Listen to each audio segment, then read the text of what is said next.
time together, and one day I had my shirt off. I was wearing a short sleeve shirt. And she said, "What's that on your arm?" And I said, "Oh, that's my rose tattoo." She says, "Well, how'd you get it?" And I said, "Sit down." And I began to tell her this long story about my tattoo friend and the rose tattoo and the blood pouring down my arm. And she asked, when I got to the part about the banner, "So, are you going to put my name on your arm? Are you going to put my name on your arm?" And I looked at her and I said, "Honey, there's a lot in my life that I want to remember. I want to remember our first kiss. I want to remember my mother's birthday. But I don't ever want to remember being in prison. So for the time being, can we leave that part of my life blank? Can we just leave it clear, as though it wasn't there after all? I want to concentrate on being a teacher and making you happy." And you know, Richards looked at me and said, "So, Mr. Cordi, do you think it's true?" And before I could say yes or no, he rolled up the sleeve of his arm, and there was a rose tattoo, and underneath, a banner that to this day remains blank.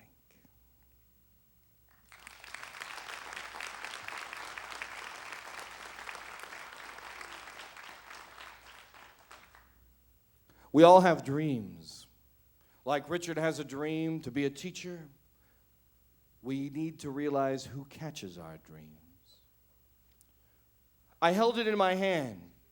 It was round and it had netting underneath, and it had feathers underneath.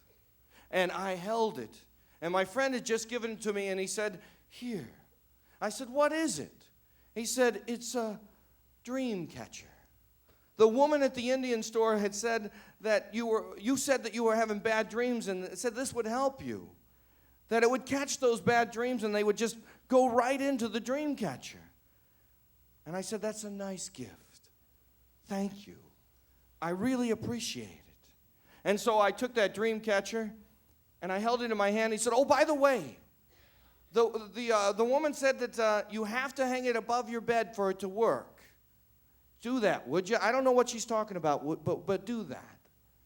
And so I tried to hang it above my door, but I couldn't get the nail through the door. And when I hung it above my bed, it was like a knife going through butter, and it stuck there. And weeks before that, I was having the same dream.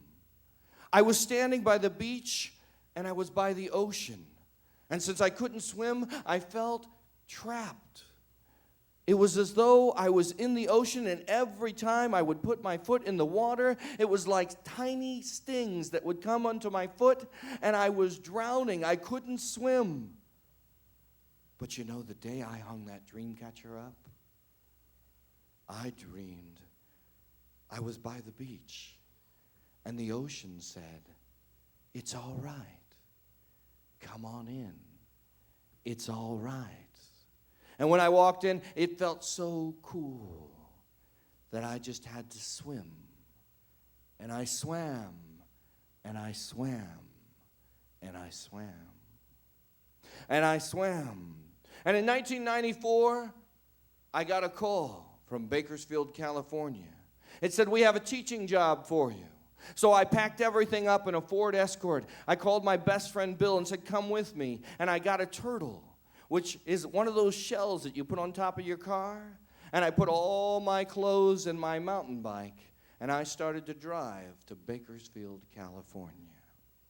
I'd never heard of Bakersfield, California. The only thing I knew was Merle Haggard lived there for a short period of time. And I started driving, and my mountain bike jumped onto the highway. I thought, is this a sign? I took the dream catcher, and I put it on my car. I tied it right above the window, and I started driving, and I got some classic rock CDs, and I began to drive, and I drove through Missouri, which was underwater since it was 1993, the worst flood that Missouri had ever had. And as I started to drive, I put in an Elvis Costello tape, and I was listening, and I was watching all the telephone poles underwater. And I knew the next place I was going to go was Kansas. So I asked a friend of mine that I had met at the gas station, I said, have you ever been to Bakersfield, California? And they said, oh, yeah. My best friend was shot there. And I thought, I don't know if I'm following my dreams at all. And I went to Hays, Kansas, and I don't know if you've ever been to Hays, Kansas, but there is nothing in Hays, Kansas.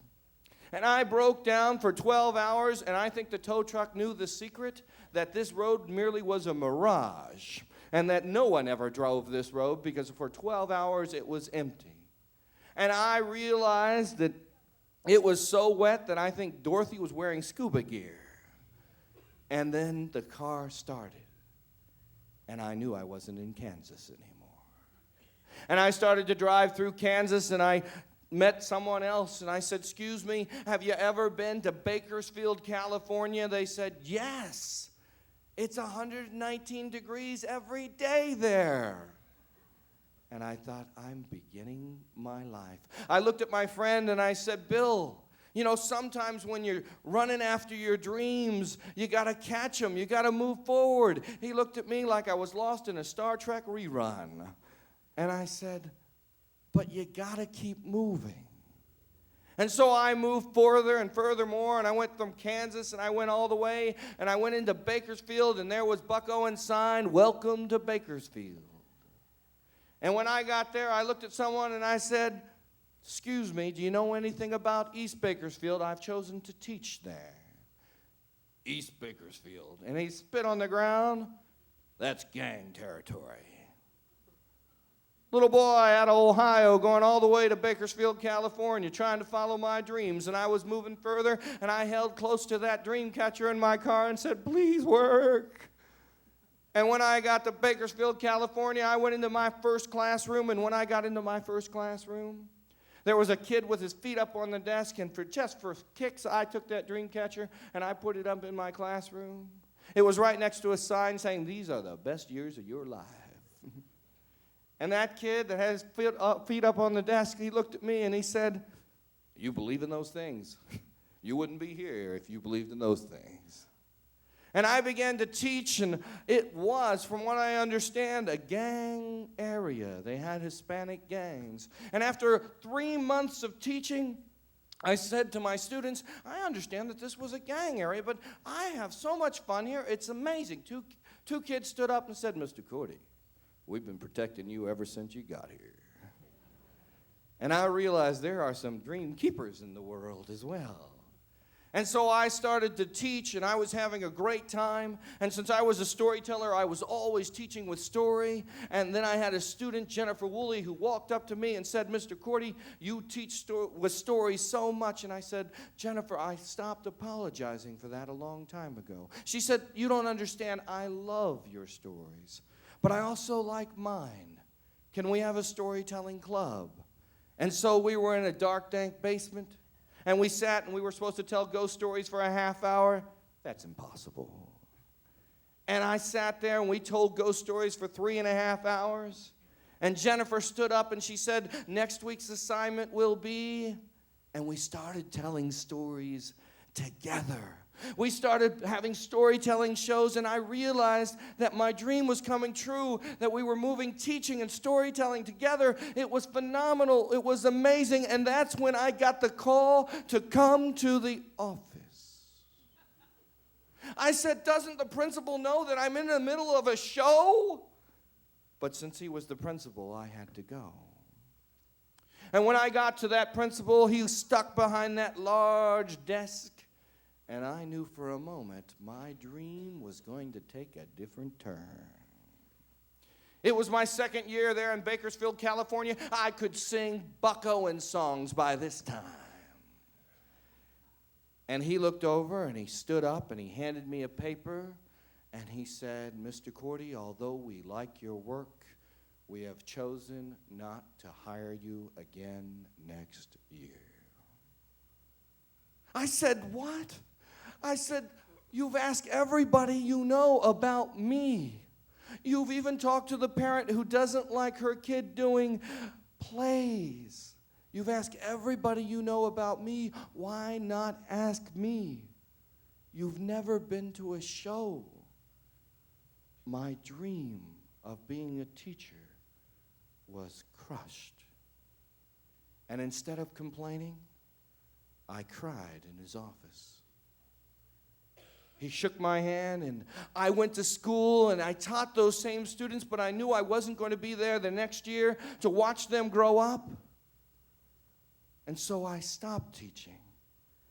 And after 2 weeks, I said, these kids are too important. And I began teaching again, and I was good, and then I was gone. And then I got a call that they wanted me to come to a school and be a full-time storytelling teacher. And I walked in, and they said, we want you to teach storytelling full-time. And I thought, wow, my dreams are here. And then they said, we had a meeting, and we've decided you can do it after school. I said, I had a meeting, and I was the only one invited, and I'm not coming to your school until I'm your storytelling teacher. And it took them a month of rearranging their schedule, but they rearranged it so that I became the storytelling teacher with 250 students and became the first full-time high school storytelling teacher in the country. And I taught there for 11 years, and those students taught me, and it was amazing, and that dream catcher glowed at night. It was amazing. My dreams were being fulfilled. And sometimes you have to slow down to catch your dreams. And you're not a dream runner, but someone who just waits for them to come. And as a result, I taught and I learned so much. And then I decided that the nation should learn the value of teaching and story. And I was going out to schools and showing them the value of listening to other people's stories. And I decided it was time to move on. And I packed everything I owned, not in a Ford Escort, but in a U-Haul, which crashed in Oklahoma City. For 2.5 days, I had stopped. Everything I owned in a U-Haul that broke down, and I said, I need to move on. After 2.5 days, they began to fix that U-Haul, and I knew that I needed to drive on to my dreams, and I kept driving, and we stopped at a rest area. To be truthful, my friend Terry, who was a friend from school, and his girlfriend, not my idea to invite her, by the way, we stopped at every rest area from Bakersfield, California to Columbus, Ohio. Some fascinations I will never understand, but we stopped at a particular rest area. And I walked over, and I'd been to 12 rest areas before, so I didn't have to go to the bathroom. And I looked over, and there was a Lakota woman. She had a beautiful blanket, and on that was jewelry from her tradition. And on that blanket were many dream catchers. My friend's girlfriend, who wasn't that bad after all, she picked up one of the jewelry and held it like she was a trinket saleswoman. And she simply gave the woman the money. But I stayed for a long time looking at that blanket with the dream catcher. For you see, when we crashed in Oklahoma City, my dream catcher busted. And so I picked up a blue dream catcher. And I looked at my friend, the Lakota woman. She looked at me and she said, I know. And I smiled. I bought that dream catcher, and I've been swimming ever since. Thank you very much.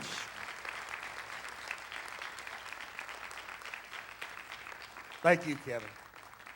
Well, that's the end of our concert for this afternoon, but you don't have to leave because in just a few minutes, Swapping Grounds is going to be here. You'll hear some great stories there.